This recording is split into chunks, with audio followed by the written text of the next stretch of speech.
Oh yeah, I love me some Dad's Army.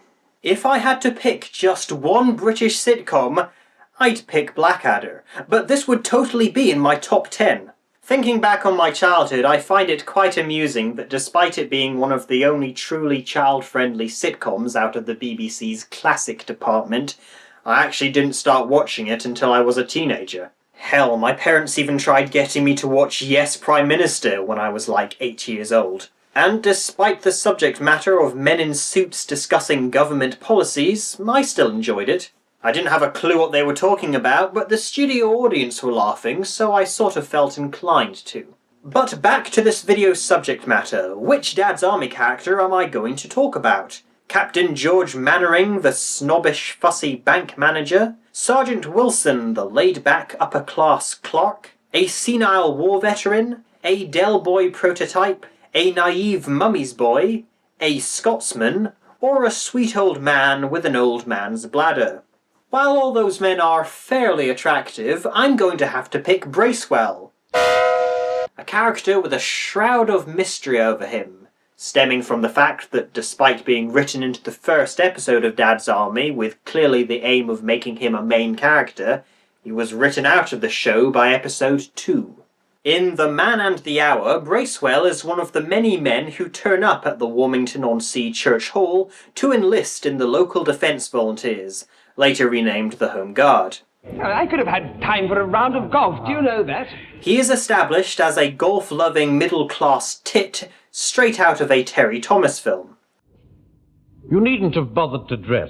Well, as a matter of fact, it's my wife's birthday, you see. She has a thing for penguins. And waiters. Can I have some salt, please, waiter? You got a nice present, I suppose? Well, in all this confusion, I just haven't had time. His big parts in the episode are when black marketeer Joe Walker sells him a watch for said occasion. I see, it's extraordinarily generous of you. And when Mainwaring selects him to act as a decoy for their tank tackling exercise. You better be the decoy. Bracewell, you.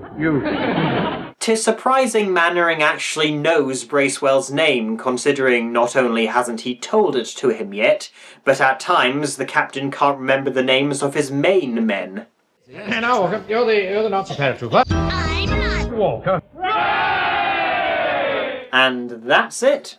I say, you fascist beasts! Of the main 8 characters, Bracewell was without a doubt the least pivotal to the story. In fact, he doesn't even get a marching credit with the others, though technically Bracewell's final appearance was a mention in the second episode of the series. 1 shotgun, 15 carving knives. You're forgetting Bracewell's number 3 iron. Yes, I think it'd do rather better to take of wood, sir, if you ask me. And from that moment on, he is never referred to again. Though why should he be? Walker was never spoken of again after his absence in The Recruit. Had to go up to the smoke for a few days to do a deal. Mind you, the death of James Beck probably had something to do with that. So, was Bracewell even supposed to be one of Dad's Army's stars? Or was he always intended to be a one-off character? If so, why was he in the front rank? Did the actor playing him pass away, or fall out with the series creators in between episodes 1 and 2? Perhaps they cut out the scene in Museum Piece when he sends in a doctor's note for cowardice, as he and his wife have decided to move to Canada until the whole World War II thing blows over. The only hint to his disappearance given in The Man and the Hour is that Mainwaring clearly holds him in contempt, just like every other character he interacts with. Bracewell was played by John Ringham, best known for his role in Just Good Friends. His appearance in this 80s sitcom strongly suggests that he didn't die after recording The Man and the Hour, and the possibility that he fell out with Dad's Army's creators, Jimmy Perry or David Croft, seems unlikely, as he popped back to appear 4 more times to play Captain Bailey, whose job mainly involved putting a stop to Mainwaring's little pleasures, such as telling him he isn't technically allowed to wear a captain's cap, and he isn't technically a captain either.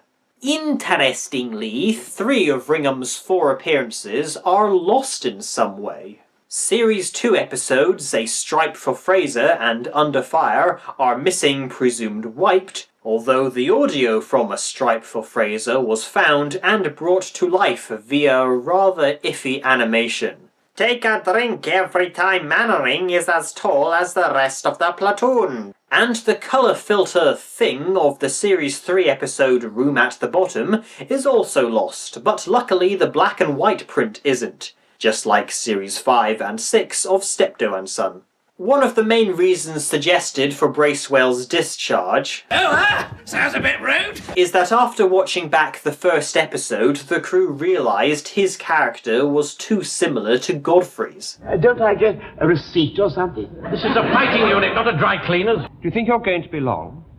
Well, that rather depends on Jerry, doesn't it? Not that we want to interfere with your social arrangements. Oh, that's perfectly all right.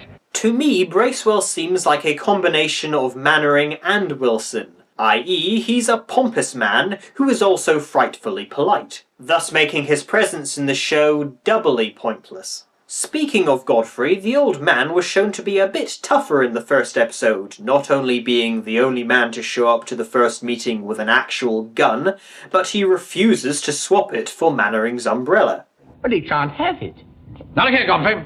Hand over that gun at once. I don't see why I should. In 1971, Dad's Army got the bring the small screen to the big screen treatment, and in my opinion, it's one of the greatest film adaptations of a TV series ever, especially when compared to this bloody turd. Anyway, in the scene where we are properly introduced to the two members of the platoon who haven't been properly introduced yet, Godfrey, who was by now anchored as a very gentle soul, was delegated some of Bracewell's dialogue, his tuxedo, and a club.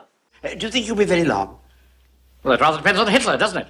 Meanwhile, the gun goes to one of the funniest moments in the movie. Hand it over at once. I'm damned if I will. When a superior officer gives you an order, you should obey it at once. What's your name? General Wilkinson. I've got a troublemaker here. Get rid of him. Poor John Ringham. Surely to be taken out of a main role in what would become one of the greatest television series of all time is a hefty blow. Well, perhaps he came to this conclusion later in life, as Sam Kelly did when he decided he didn't want to continue to play the lovable numpty of a Nazi Hans in a Lowe. But according to an interview, he was actually pleased that he wasn't going to be a regular in the series. At first, he was glad to be offered the role, but then he realised that if the series was successful, he would likely be typecast as an upper-class twit.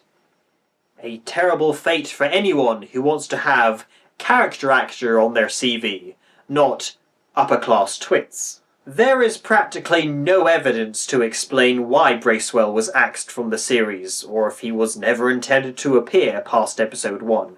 Now, I'm not saying this information isn't out there. I haven't actually read through Jimmy Perry's autobiography to find out if the answer is located in there. But what I have read, and watched, are several interviews with other crew from Dad's Army, and at least 5 documentaries about the show.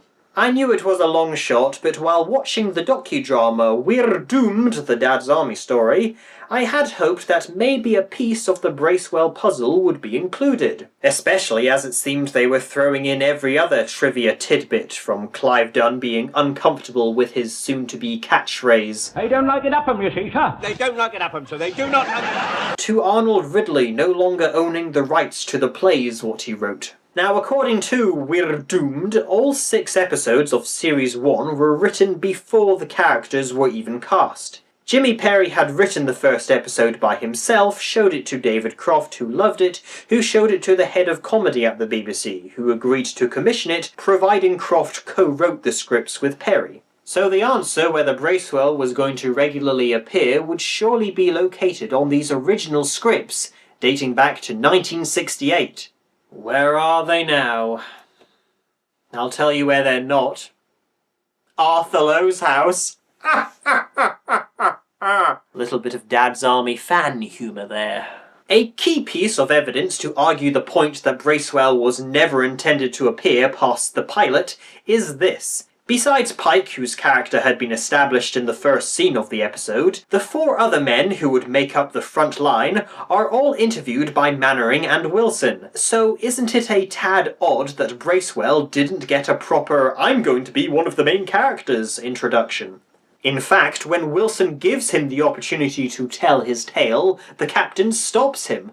We haven't really been introduced, have we? No, we haven't, have we? Well, we can soon arrange that. May I introduce Captain Mainwaring? I'm afraid I didn't quite catch your name. Wilson! With all this limited evidence combined with my own theories, I'm deducing that the decision to cancel the character came in between the performing and editing of the first episode. This is why he doesn't get a main credit with the rest of the non-mute platoon members. With all that said, do I think they should have kept the character in? Not really. I should have known not to trust that smarmy Captain Stewart. Well, you can't blame him, sir. I mean, he's got a job to do. You'll stick up for him, won't you? Both went to public schools, didn't you? The British class war is a hefty theme throughout Dad's Army, wrapped around the two lead characters, whose personalities were actually exactly like the two actors who played them, Arthur Lowe and John Ringham. And as I said earlier, with a pompous middle-class man at odds with a mild-mannered man of an upper-class background, Bracewell really wasn't necessary. Any potential comic scenes or conversations between the character and the rest of the platoon happened anyway. They just came about via either Mainwaring or Wilson. Don't you mind getting back? We're waiting for the appointed commander. I am the appointed commander. Yeah. Oh, sorry. It goes without saying that as bank manager, I command a great deal of respect. Good afternoon, sir. We don't want any. I say... Would you all mind falling? 3 raps, please. Just as quickly as you can. Thank you so much. In 3 nice, neat lines. That'll be absolutely lovely. Thank you so much. That's really all there is to say or think about Bracewell, whose first name was apparently Thomas according to the Dad's Army wiki. Not sure where they got that information from, but it certainly fits. I would have also accepted Clive or Denzel. I guess we could call this video a Character Chronicles quickie. Although I have mostly talked about secondary characters, they have at least had more than 7 minutes worth of screen time. Anyway, until next time, viewers, this is Jeffrey Kitch saying, maybe Bracewell was the 5th flatmate in The Young Ones.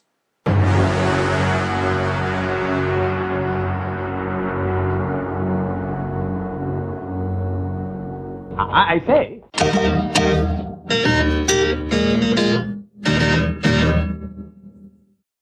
I think we should not try to be all British and reserved. I think we should smile a lot. Yeah. This is my hell.